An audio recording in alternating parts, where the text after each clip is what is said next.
이해찬 당대표의 개회 선언으로 더불어민주당 제15차 확대 간부회의를 시작하겠습니다. 제15차 확대 간부회의를 시작하겠습니다. 이해찬 당대표의 발언이 있겠습니다.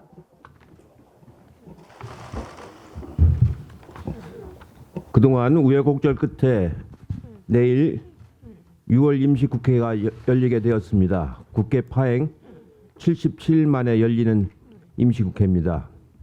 한국당을 제외한 여야 4당이 함께 6월 국회 집회 요구서를 제출을 했습니다. 민주당은 한국당의 반대로 멈춰 서 있는 국회를 더 이상 방치할 수가 없다고 판단했기에 우선 야 3당과 함께 국회를 소집을 했습니다. 추경이 56일째 표류하는 만큼 국무총리의 추경 시정연설 일정부터 잡으려고 했으나 어제 국회의장님과 원내대표 회동에서 합의를 이루지 못했습니다. 문희상 의장께서는 가능한 한 일정을 합의하되 안 되면 24일에는 시정연설을 진행하겠다고 말씀을 하셨습니다. 주말까지 협상을 계속하겠습니다. 한국당은 민심을 정말 무겁게 받아들여야 합니다. 한국당이 김현준 국세청장 후보자, 윤석열 검찰총장 후보자 인사청문회에는 참여하는 입장이라고 하는데 한 발 더 나아가서 조건 없이 국회 정상화에 참여해서 추경 심사부터 시작해서 민생 현안 해결에 힘을 함께 해야 할 것입니다. 민주당은 우선 당장 열 수 있는 상임위와 특위를 신속하게 가동해서 추경과 민생 개혁 법안을 심사해 나가도록 하겠습니다.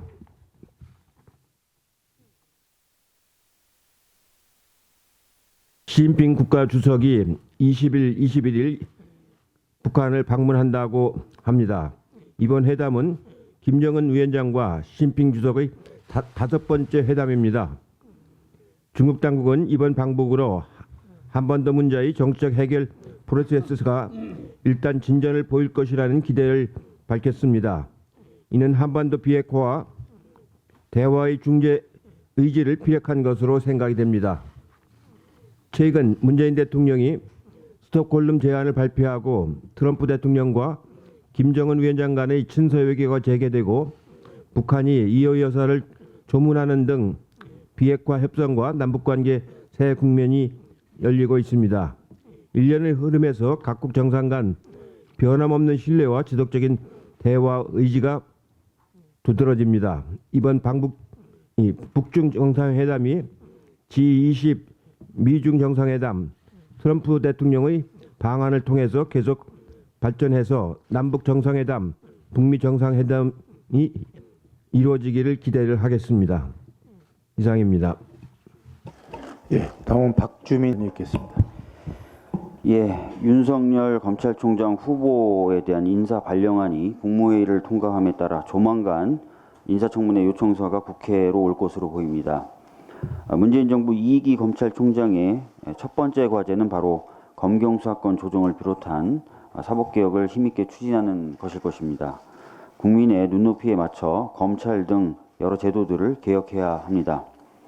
두 번째 임무는 바로 원칙적이고 강단 있는 적폐 수사를 진행하는 것입니다. 잘못 끼워진 단추는 바로 잡아야 새로운 옷이 제대로 입혀질 것입니다. 그런 의미에서 국민이 윤석열 후보에게 거는 기대가 매우 큰 것으로 알고 있습니다. 우리 당은 인사청문회에서 윤석열 후보가 이러한 임무의 적임자인지 제대로 검증할 것입니다. 민관합동 전기요금 누진제 TF가 여름철에만 누진 구간을 확대하여 일반 국민의 여름철 전기료 부담을 완화하는 방향으로 결정을 내렸습니다. 여름철 폭염 기간이나마 완화된 것은 다행인 결정입니다. 그러나 누진제를 대폭 완화하는 법안을 발의했었던 저로서는 매우 아쉽습니다. 월 평균 전력 사용량이 증가한 현실을 고려할 때 1970년대에 만들어진 누진 체계를 약간만 조정해서 고수하는 것은 변화된 상황과 맞지 않아 보입니다. 물론 전기 사용량 절감하는 기술 개발과 노력도 병행해야 되지만 대기업에는 값싸게 전기를 제공해주고 서민들에게는 비싸게 전기료를 부과하는 이 체계에 대한 개편도 앞으로 진행돼야 할 것입니다. 며칠 전 KBS에서 종이신문의 열독률 그리고 구독률은 한 자릿수대로 하락했음에도 불구하고 종이신문의 발행 부수는 거의 그대로 유지되고 있는 것에 대한 의혹을 보도했습니다. 이 보도에서는 인쇄된 새 종이신문이 각 지역의 지국에 배달된 뒤 대부분 포장지도 뜯기지 않은 채 바로 폐지업체에 넘겨지는 충격적인 모습이 담겨 있었습니다. 각 신문사가 자신들의 발행 부수를 자신들의 공신력과 영향력의 지표로 선전하고 있고 기업들과 국민들은 그것을 사실로 받아들이고 있는 상황이어서 이러한 보도가 만약에 사실이라면 그동안 신문에 대해 국민이 가지고 있었던 신뢰가 흔들리는 심각한 상황이 아닐 수 없습니다. 이러한 일이 가능했던 이유로 이 보도에서는 신문의 발행 부수를 집계하여 발표하는 ABC 협회가 이해관계자인 신문사들의 회원 조직인 점, 그리고 턱없이 부족한 인력을 가지고 신문 발행 부수를 정확하게 조사하기 어려운 점 등을 들었습니다. 이 점에 대한 개선이 사회적으로 논의될 필요가 있어 보이며 국회 차원에서의 노력도 필요해 보입니다. 그리고 조금 다른 얘기지만 이 보도에서는 몇몇 신문사가 지국들의 강제로 신문을 밀어내고 여기서 발생하는 손해를 지국에 부담시키는 행태도 다루어졌습니다. 이 역시 사실이라면 시정이 필요한 부분이라 생각됩니다. 관계당국은 이런 불공정 행위가 있는지 확인해 줄 것을 바랍니다. 이상입니다. 예, 다음은 박광원 최고위원의 발언이 있겠습니다. 네, 윤석열 검찰총장 후보자 지명은 권력기금으로 돌려드리겠다는 문재인 대통령의 약속과 의지가 반영된 것으로 평가합니다. 권력의 검찰을 국민의 검찰로 돌려드리겠다 하는 것입니다. 자유한국당에서는 이를 윤석열 검찰총장 후보자 지명을 두고 공포사회를 만들겠다는 선언이라고 얘기했습니다. 허무맹랑한 공상 정치 소설입니다. 나아가서 내년 선거에서 야당 후보들을 주저앉혀버리겠다 하는 계획이다 이렇게 말했습니다. 허위 조작 정보 생산입니다. 정말로 그렇게 두려움이 많은 것인지 국민의 검찰이 되면 야당 의원들은 두려워해야 할 일이 많은 것인지 묻겠습니다. 특히 국민이 명령한 적폐청산 수사를 보복으로 매도하는 것은 나라다운 나라를 만들라는 국민의 명령을 정면으로 거역하는 것입니다. 과거 자신들이 살아온 틀 안에서 모든 것을 바라보려는 그런 방식을 버려야 합니다. 문재인 정부는 검찰 출신이 아닌 대학 교수를 민정수석에 앉혔고 권력을 가진 대통령이 오히려 공수처 설치를 지속적으로 추진해오고 있습니다. 세상이 국민 중심으로 빠르게 변화하고 있는데 여전히 그 흐름에서 벗어나 함께하지 못하는 자유한국당의 모습이 참으로 한스럽습니다. 동굴에서 빠져나오길 촉구합니다. 권력기관이 국민의 품으로 돌아가는 시대 변화를 인정하고 여기에 적응하기 바랍니다. 자유한국당 곽상도 의원이 지난 3일과 6일 방콕을 다녀왔다는 보도를 접했습니다. 대통령 가족을 뒷조사하고 왔다는 것이죠. 대통령 가족의 인권을 침해하는 뒷조사가 아니라 국회에서 민생입법을 통해 국민들의 어려움을 해소하는 일에 나서는 것이 국회의원의 본분일 것입니다.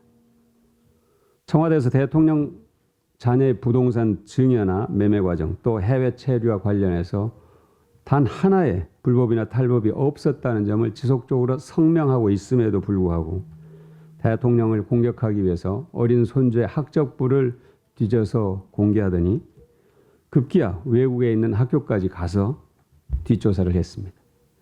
대통령의 가족 이전에 한 국민이고 또 한 아동입니다. 이건 아동의 심각한 인권 침해고 유린입니다. 비상식적이고 반인륜적입니다. 어떤 이유로도 정당화될 수 없고 용납될 수 없는 일입니다. 국민 상식을 무시하는 내 마음대로의 행태로 결코 국민에게 설득력을 갖는 설득력을 갖는 설명을 할 수 없을 것입니다. 대통령을 공격하기 위해서라면 인권을 침해해도 좋다는 집착에서 벗어나서 상식으로 돌아오기를 강력히 촉구합니다. 이상입니다. 예, 다음은 서른의 발언이 있겠습니다. 네, 이해찬 대표께서 말씀하셨습니다마는 이어서 말씀드리겠습니다. 시진핑 중국 국가주석이 내일부터 1박 2일 일정으로 중국 최고 지도자로서는 14년 만에 북한을 방문하는데 한반도 평화체제 구축과 동북아 안정의 출발을 위한 충실한 가교 역할을 할 것으로 기대해 봅니다. 우리 정부도 북한에서 발명한 치명적인 아프리카 돼지열병 방역 협력 제의와 인도적 지원 등을 통해서 다각도로 대화와 협력 재개의 여건을 조성하는 노력을 기울이고 있습니다.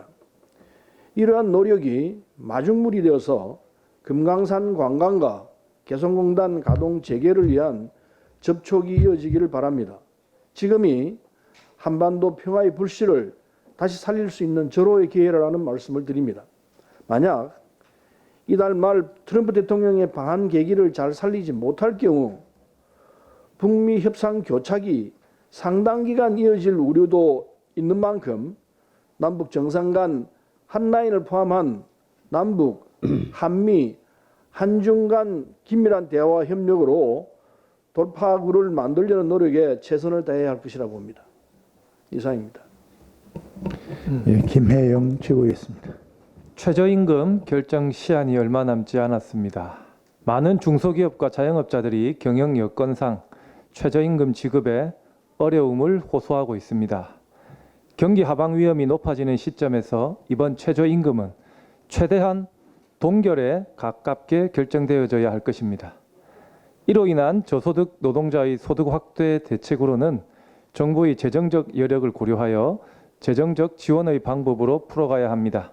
또한 저소득층을 위한 주거대책, 사교육비 경감 방안을 더욱더 마련해 가야 하겠습니다. 최저임금 제도는 반드시 필요합니다.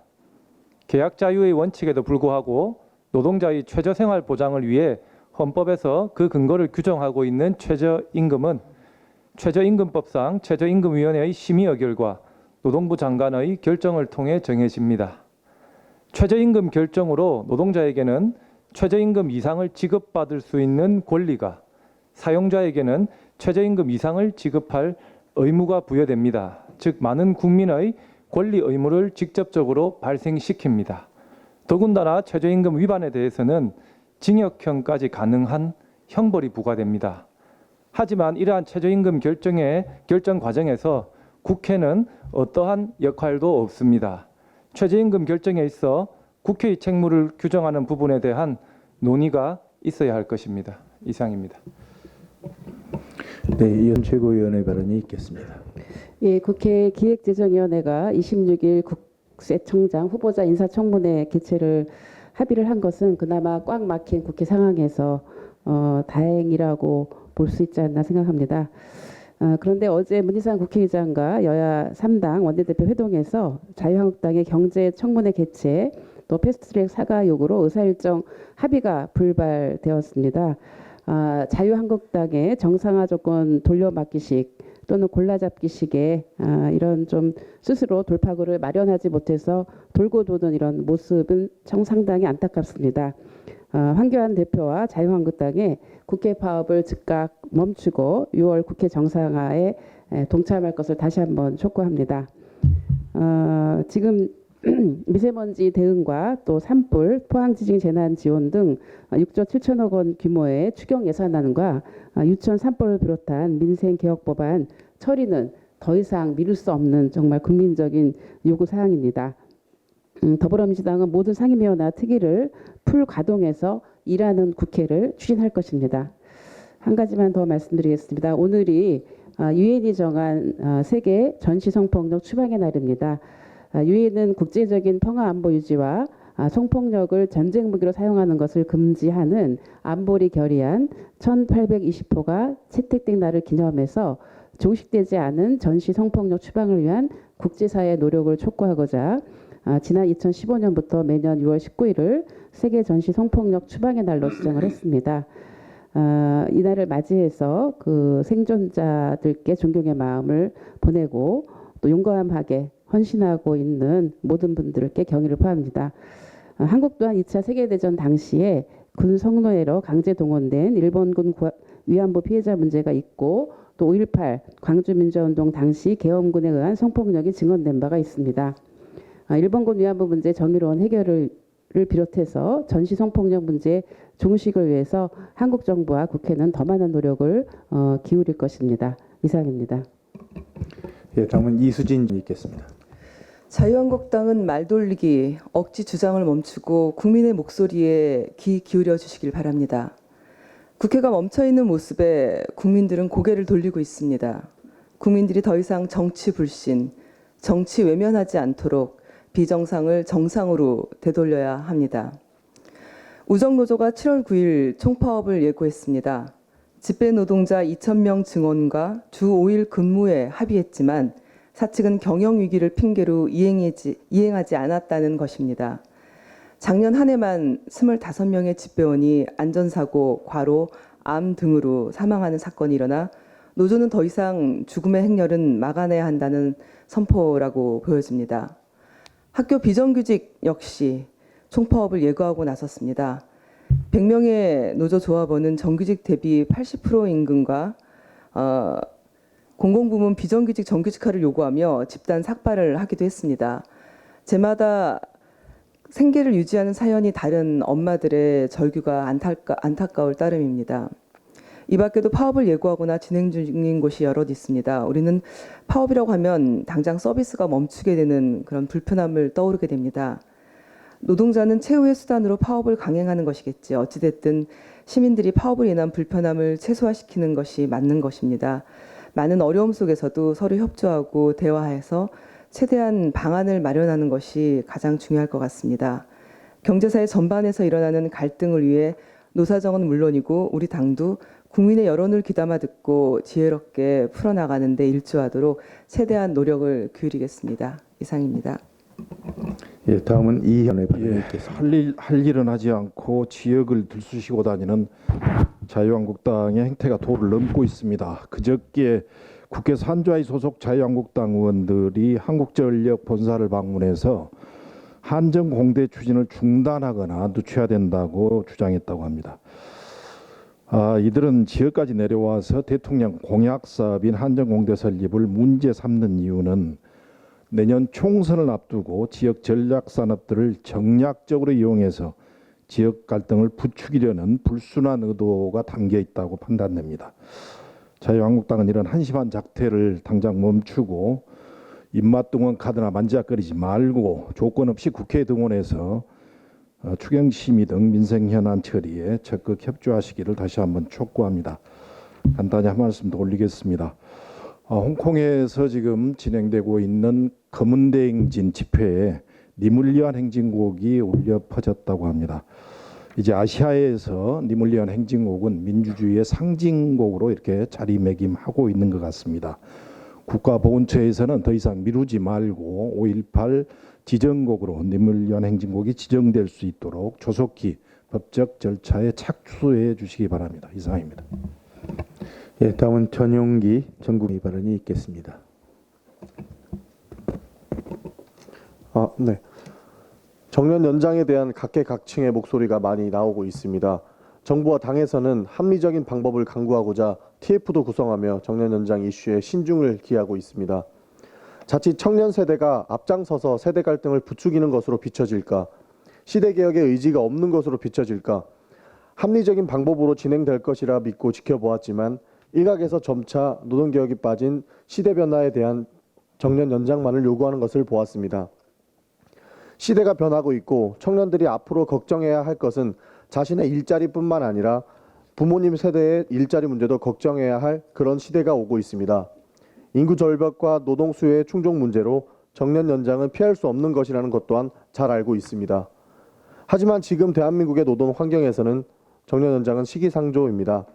정년이 연장되면 그만큼 청년 신규 채용이 줄어든다는 것은 피할 수 없는 사실로 비춰지고 있습니다. 게다가 한국은 산업용 로봇 가동률이 세계에서 가장 높은 나라입니다. 산업 환경은 갈수록 노동자보다 기계를 선호하며 신규 고용을 줄여나가고 있는데 정년까지 늘어나 고용의 문이 닫힐 수 있기에 악순환을 가속화할 수 있다는 것에서 신중히 검토해야 합니다. 국민연금 고갈, 저출산과 인구 감소, 고령화, 각종 사회 변화의 뒷감당은 청년의 몫입니다. 고령화되는 만큼 우리 세대가 미래에 부담해야 될 것이 훨씬 더 많아지고 있습니다. 줄어든 인구만큼 우리가 각자 내야 할 세금이 늘어납니다. 그 모든 것에 청년이 있는데 정책을 이야기하는 곳에서는 어디에도 청년 당사자는 보이지 않습니다. 어디서나 강조하는 청년 정책이 비단 멀리 있는 것은 아닙니다. 정년 연장이라부터 함께 이야기해야 합니다. 청년을 배려해서 대신 이야기하고 청년을 생각해서 일하지 말고 청년들을 데려다 놓고 같이 이야기합시다. 협의의 장에서 함께 합리적이고 미래지향적으로 풀어나가야 합니다. 이상입니다. 예, 이 공개 회의를 마치고 이후 회의는 비공개로 진행하겠습니다. 언론인 여러분들의 협조를 부탁드립니다.